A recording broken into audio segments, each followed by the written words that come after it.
Welcome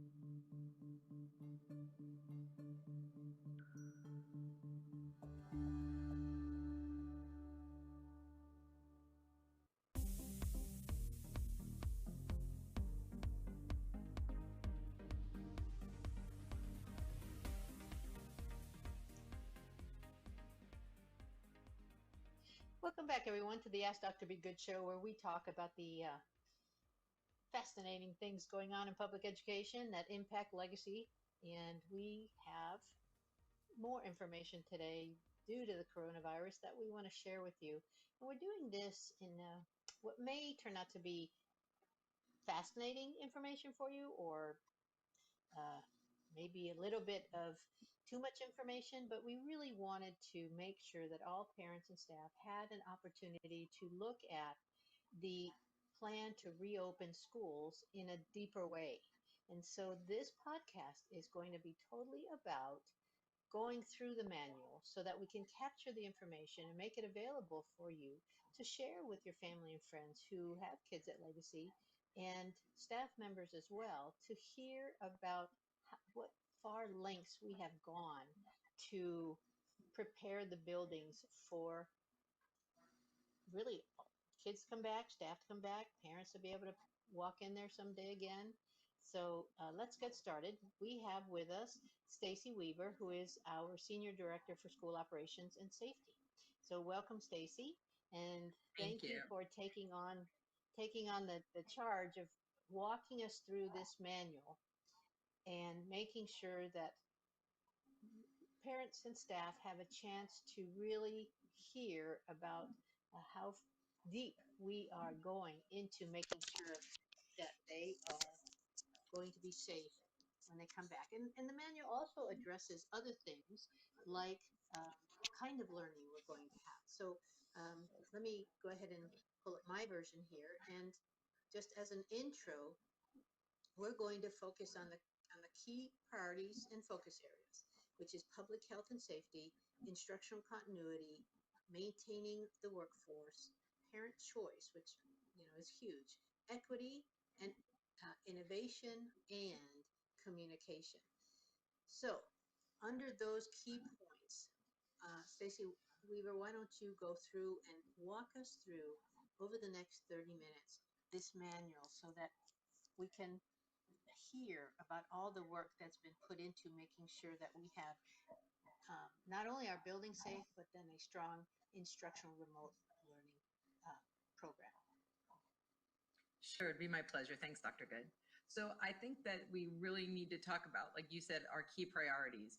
And when we put those key priorities together, what we did was we took a lot of input. We sent surveys out. Since March, we've been sending surveys out constantly to parents to get their input and feedback to see what they need. We've spoke with our teachers in faculty meetings. We've spoke with our parents in Facebook Live meetings and Google meetings and things like that. So we've gotten a lot of input from all of our stakeholders, to make these decisions. And so, of course, we're at the point right now where the first 3 weeks we have learned is going to definitely be online learning at this point. We don't know when we will go to what they call more of a hybrid, maybe or just the fact that some students will come to school on campus and some students will remain at home. So one of the main important facts that we want to get across to parents, that if a parent decides that their children are going virtually, no problem, they're going virtual. If they want to switch to on-campus learning, they have to finish the semester that they're in, and they have to give prior notice 2 weeks before the next semester starts. So let's say we have a 9-week grading period, rather, I said semester, but we have a 9-week grading period. So at the 7th week of that grading period, they must let the campus director know that they're going to move their kids from online to on campus. If they miss that window, they're going to have to wait another 9-week grading period before they can do that, because you finish in the grading period that you started. Now, if a child is on campus and then they have to go to virtual learning, that can be done in a 24-hour period. We just let teachers and technology know that's an easy switch, because we don't have to worry about staffing on the campus.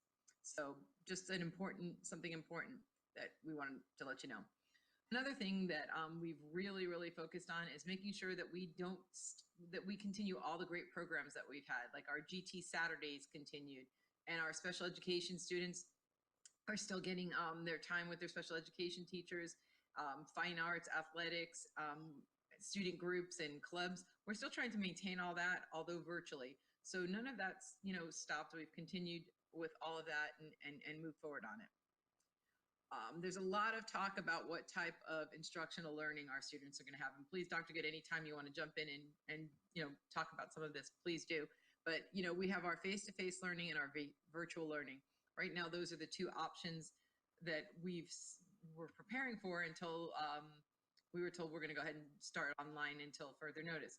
So as far as our face-to-face learning, it's going to be in the same type of setting before. We're still going to be using Google Classroom and Echo, so none of that's changing for the students. Teachers will plan instruction just as quickly and easily and transferable from face-to-face to remote. If we have closures or things stop, it will be very easy to go back to it. And when we talk about our virtual learning, so our virtual learning, basically the teachers will teach students from the classroom or from remote locations. Right now, all of our teachers obviously are teaching from remote locations. In this setting, they'll also provide instruction, and all of the learning resources through the use of Echo and Google Classroom. We're already a new tech network district, so we've been using technology and online learning for quite some time. Parents will still have to support students, as learning coaches, and we want to ensure that they have access to devices and places to work and that they're engaged in their virtual activities. We will provide all kinds of coaching and training for parents as well when we enter the new school year, because we want them to understand how to use Google Classroom, how Echo is used, how to go to Skyward to look at grades and things like that. So we will. That's a new piece for us that is basically coaching parents as well. We're used to coaching teachers and we're used to coaching students, but we're opening it up to parents. We have decided to go with asynchronous learning, which basically has a lot of moving pieces to it. So asynchronous is not what most parents are used to, where it's a teacher in front of their students for the whole period, because we're keeping our master schedule. But students have the opportunity, because a good majority of everything that teachers are teaching will be placed in Echo or in Google, and they can pre-record themselves or record when they are teaching, and then that link will go directly into Echo or Google Classroom.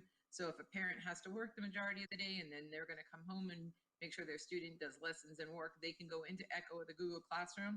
They're going to be able to find all those tools that they need to make sure that their student's successful in learning, and they can turn in their work. So long as a student is engaged every day in some part of the day before midnight, that's going to count for attendance, because we'll talk about that a little later, but attendance is still going to be a priority. It's much more important than the way it was perceived maybe when we had the original shutdowns and went virtual. There was a lot of leniency. Now we're back to our legacy PCA code of conduct and handbook. So let me just jump in there and emphasize 3 points. One is that we will have the original grading policy, the one pre-COVID. The pre-COVID grading policy will kick back in, which is tougher than the COVID one was. And number 2 is we will follow the state standard in preparation for STAR at the end of the school year.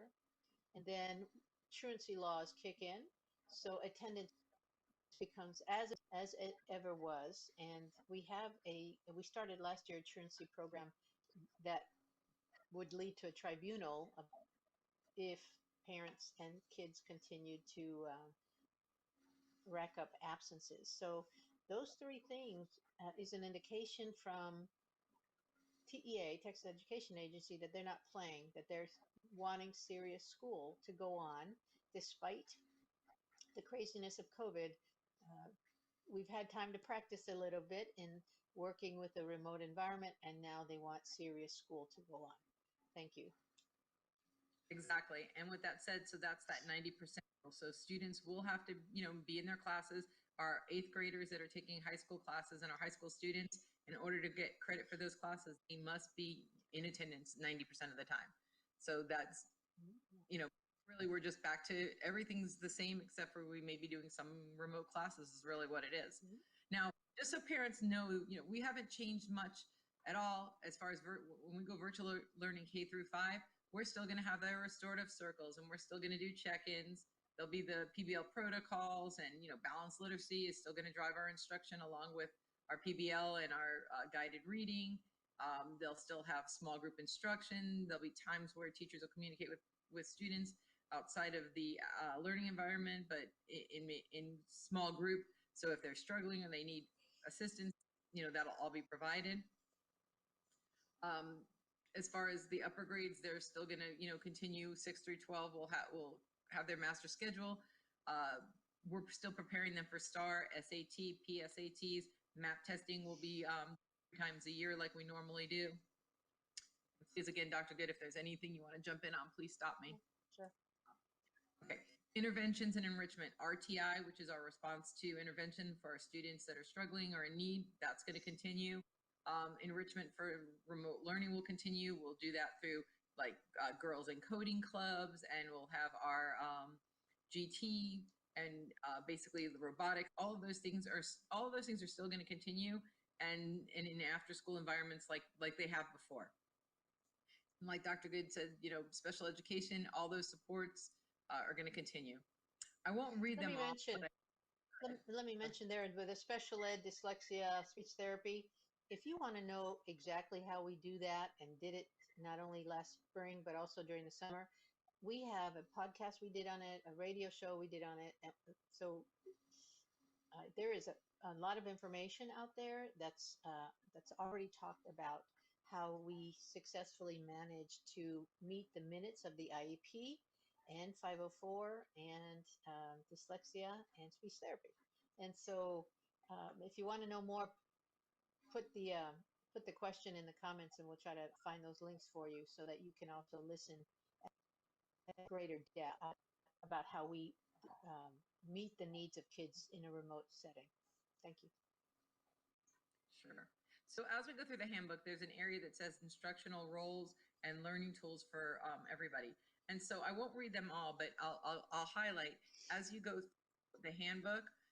There's a sections in blue, and it tells you, it lists basically the expectations that we have for students, the expectations we have for parents, because we have expectations for our parents as well, and of course our teachers. And just to highlight it, it goes over basically things like the child needs to be prepared, they need to complete, their deadlines that are made by their teachers. If we go back, when and if we go back to face, we want our students to remember that they're responsible every day to bring in a charged laptop with them.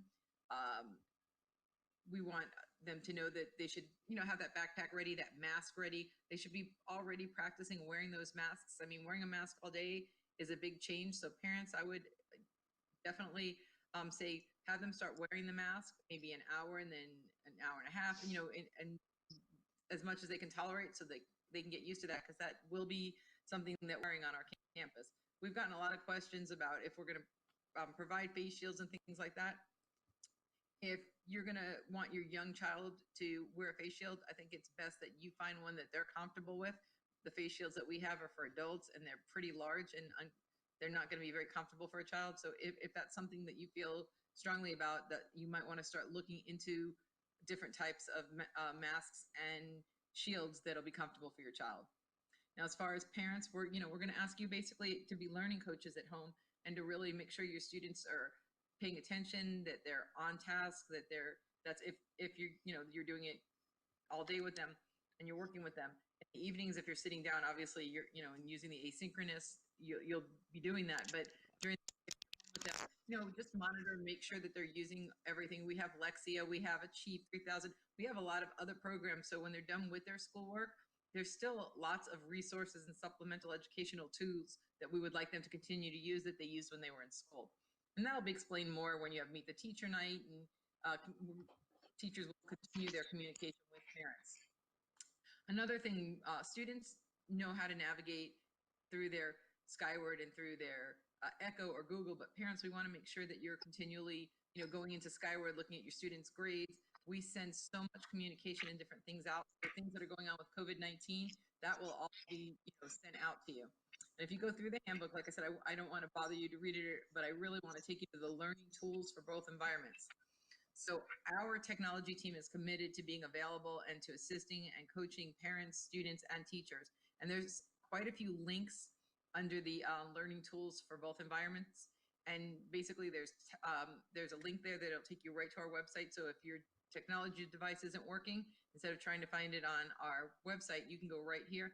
It'll take you right in there. You fill out a form, and within 24 hours, somebody from technology will contact you about bringing in your computer or helping you fix it.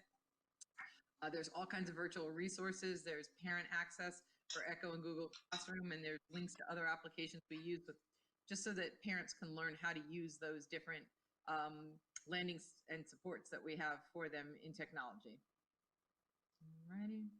And then basically the protocol. So before we open the school, we want parents to know that we do have an adequate supply of PPEs, the cleaning supplies, hand sanitizers, gloves, all of those things. We've been preparing since March. We were very aware that this could be long term. We've had a fantastic, I would say, fantastic team working on this from curriculum to custodial, and we've been making sure that we're prepared for the long term, virtually or on campus. All of our cleaning products are approved by the government and per the guidelines, so everything's environmentally safe. You have to be very careful when you're using chemicals in schools because children are in schools, obviously. So everything that we're using has been cleared by the CDC, the Health and Human Services, and Texas Education Agency. So we want you to know that has been Mr. Davis, our facilities director, has been on top of this from day one, and he's constantly communicating with myself and Dr. Good.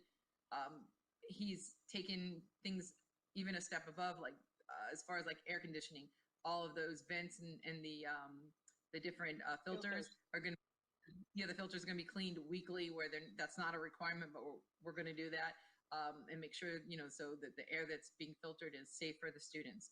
So we have all of that in place. I just want parents to know that we've been on top of it. Let me jump in there to say that we're keeping up with sort of new ideas. This COVID period has created an opportunity for many of our vendors to be more creative. And I'll give you a couple of examples. One is a lanyard for kids to hang their masks on, to clip their mask to when they're not being used. And so I saw that this week. I sent it to Mr. Davis, and he's on it. A legacy lanyard. You clip your mask on during lunchtime, during PE time, so that the kids can keep better track, right? So that seemed like a no-brainer. It's not very expensive, and so we're doing that. And then today, I saw portable sort of plastic cubby types. Can you think of a testing cubby where it was three sides? And so these are made out of plastic, and that they're portable. You can take them with you from room to room. Not that we would ask students to do that, but they were not super expensive, and that made a whole lot more sense than ordering these huge sheets of see-through plastic and getting them mounted and so forth. So we have very creative manufacturers out there, and when something makes sense, we jump on it. So school as we know it is going to look a little bit different, but it's going to be, I hate to say a whole lot safer, because school was a pretty safe place before. You had the occasional kid catching a cold or a flu from somebody, but that's been going on for hundreds of years. And then maybe occasionally spraining an ankle or breaking an arm off the playground. Again, pretty normal with kids, right? But this is a different kind of safe. This is a much cleaner safe, and um, and that's just what we have to do, and we understand that, and we're doing it. And a lot of the protocols, we have all the signs up in the school now, and we have the little paw prints that are going to be 6 feet apart. But the hand washing things, all of these things will now teach our students, honestly, better hygiene. And then when cold and flus come along, hopefully these will become common practices, because these are things we should be doing anyway, as far as with the students, the hand sanitizer and keeping them clean. Now we will have the screening protocols. It could be, so we're not required, but we're bending towards, we're not going to have that many students in the onset on campus from our surveys. So we'll, ask them the questions. We'll do temp checks. We'll do things like that. Our staff will be going through the same things. Everyone will be required to wear masks. We're going to ask for our teachers to also wear shields. We are going to go over all the protocols about handled, how things are to be cleaned, how they're to be wiped down. So we will have all these screening protocols, the COVID questions that have to be asked every day. So all of those things are going to be covered. They'll be posted. Teachers are going to be trained on all of this. Our nurses have been going, even though they're on vacation at this time, they have been really good about attending different trainings that I've been sending them on opening a school in COVID, the nurse's responsibility, even information on tracing, which is another whole different podcast, but all of those things I've been keeping them up to date on trainings, and they've been more than glad to attend. So we're really, honestly, in a really good place. As far as parents are worried about what happens when COVID comes on and how, what happens. Now, if we have somebody that tests positive for COVID, we do have to shut the school. It's not for these long extended times that everybody's believing, because like the Commissioner of Education, Mike Morath explained, if on Friday you close down and you have the whole place cleaned on Saturday, by Monday you could bring, students and staff back. Now, anybody that was exposed to the person that tested positive, of course, will have to quarantine for 14 days. And so those students will have to go to remote learning until, those 14 days pass and they don't have COVID or no, they don't have any illnesses. And so we have to, that we're definitely going to do. But the whole school will not be closed down for 14 days. It will be cleaned, and those that were not in the infected areas will be able to return, and that's students as well. So yeah, there's a lot. Yeah, there's a lot, but we have the understanding that that's what it's going to take from a safety standpoint. It's also from a trust standpoint. Parents have heard me say this before, that we know that we are needing to regain the trust of our parents. That's happening all over the country. And so being able to share with parents repeatedly, because we've been saying a lot of these things to parents, but guess what? You guys are still asking a lot of the same questions around these areas. So that's telling us that we either have been reaching new parents, and in some cases we have, because we've increased our communication efforts to try to find more parents to answer our surveys and to go to our parent meetings and so forth. But just sometimes you parents need to hear assurances more than once, because we're talking about your kids, right? And so sure. we're okay with that. And so we're hoping that this is just another way that we cement that trust rebuilding around safety at school. Sure. And with that said, some of our protocols, like for disinfecting and hand sanitizing, we've put hand sanitizer stations in every classroom, in all the hallways, at all the doors. So we're real careful with that. We're taking away as many reoccurrences of touching things as possible. Now, with safety and security, I'm a big proponent for classroom doors locked.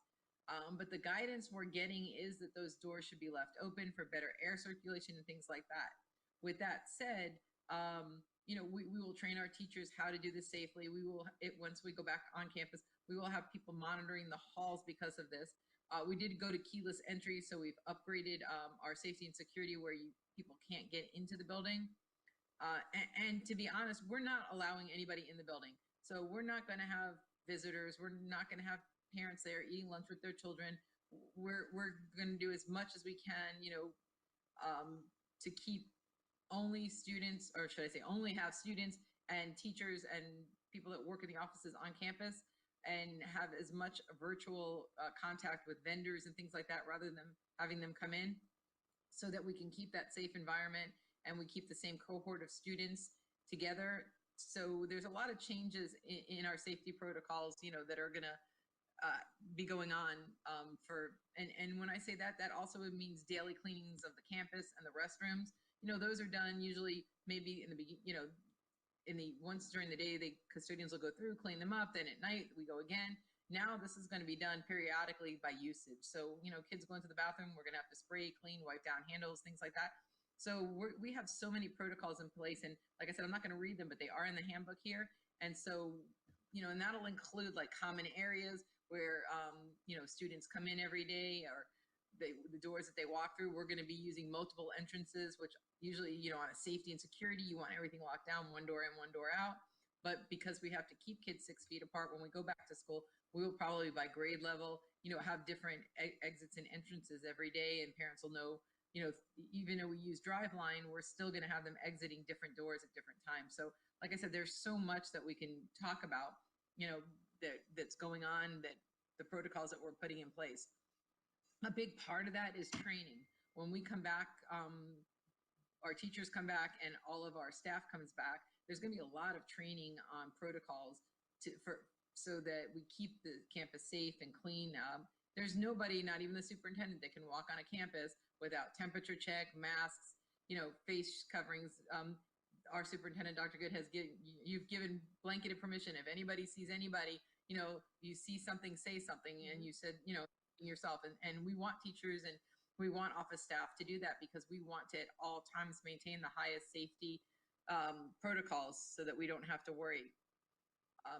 Something else that we will talk about right now, it's not as prominent because we're not going to be on campus, but that's going to be maybe staggered times. Parents have to be aware that pickup and drop-offs have to be staggered, and they really have to adhere to the time that we give them to pick up. And, we realize, some grade level parents have children in multiple grade levels, will assign one time for all their kids to be picked up. But if that's a later time, we have to ask them, please respect that. Don't come a half hour early when your child's time to be picked up is the last part of the day. So we really need parents to work with us and help us and follow the guidelines that we put out there. And that'll be for dismissal and for coming in, for dismissal and for when they drop them off. Breakfast and lunch. Right now, we're looking at, unless things change, we're looking at they'll be eating in the same classroom. So basically, lunches will be delivered to the classrooms. If they're bringing their own lunch, I don't want parents to have the expectation that we can refrigerate or warm things up for children. None of that will be possible. So whatever they bring for lunch has to be something that, that's in containers or lunch boxes that are going to provide, a coolness and thermal to keep them cold or hot if that's how they're sending the food, because we won't have the opportunities to do that. So we just want them to be aware of that and need to bring, drinks and things like that. We are now, Dr. Good, if I'm correct, we are now free breakfast for everyone on campus and lunch, if that's correct, right? So our students, we're a full free lunch service now for our students. So if they want to buy lunch every day, it'll be delivered right to them in the classroom, and that might help parents out a little bit on that. When we do go back to school, we will also hold a training for our teachers so that all of the kids are separated by 6 feet apart like they're supposed to. We'll make sure that they only use their own supplies. There won't be shared supplies. If there's anything that had to be shared, it will have to be cleaned properly and sanitized before being used again. Playgrounds for right now, even if we take kids outside for PE or recess, they will not be using the playground, because it has to be chemically cleaned with special chemical, has to sit for a certain amount of time. And with the amount of time it would take to clean between classes, we wouldn't get too many kids on the playground. They will be able to play outside, with balls, different things, kicking them with their feet, not touching things. The other thing is water fountains. Students have to bring their own water bottle. They will not be able to drink from the water fountain. That will be a practice that will not be allowed, and they'll be taught that when they come back on campus, that they have to fill water bottles. So parents, water bottles get lost very easily. I suggest, getting a few water bottles and having them on hand so that you have those to send daily with your child. So can you hear me now? Yes, I could hear you before, but yes. Okay. So we are just about at the end of our 30 minutes. So let's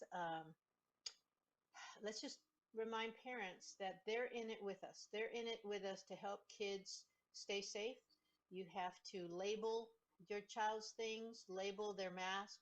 If they come with a face shield, label their face shield. If they have a, just so that we can really, really keep track of everything that belongs to everybody who's coming into the building. Since we have 2 minutes left, Ms. Weaver, is there a 2-minute wrap up you want to do? Anything that you haven't covered? because really you still could have gone another 15-20 minutes probably on this. But can you give me a 2-minute wrap up? Sure. So I think what I want parents to know is all decisions that we're making are for the safety of our staff, our students, and our community, and that we continue to have updates with CDC, TEA daily, and everything that we say can change in a moment. So please understand, and I put that in the beginning of the book as a disclaimer. This is fluid as the Texas Education Agency, the health departments, and the local health officials change things. This may change and our guidance may change. So just please bear with us and just remember that everything that we do, we do with, student-centered, teacher-centered. We want everybody to have a safe return to campus and really keep down that COVID spread if possible. That's right. So we thank you for that. We thank you for going through the manual with us. We now have this very much recorded, and parents can go through it and maybe encourage them to go through it as they're looking through the manual, because we've added extra information, anecdotal information that goes with some of the things that you've put in here. We'll also put the link to the manual in the comments and the post so that you can quickly click on it. So thank you very much, Ms. Weaver, for taking the time to really learn this manual. And pardon me for holding this thing won't stay in my ear. And so if there are any questions about this, please put them in the comments and we will get back to Ken. Thank you. Thank you for tuning in to the Ask Dr. Be Good show. For more information on Legacy Preparatory Charter Schools, visit our website, legacypca.com, or call 469-249-1099. And remember to like us on Facebook, where we stream live weekly Tuesdays at 3 p.m.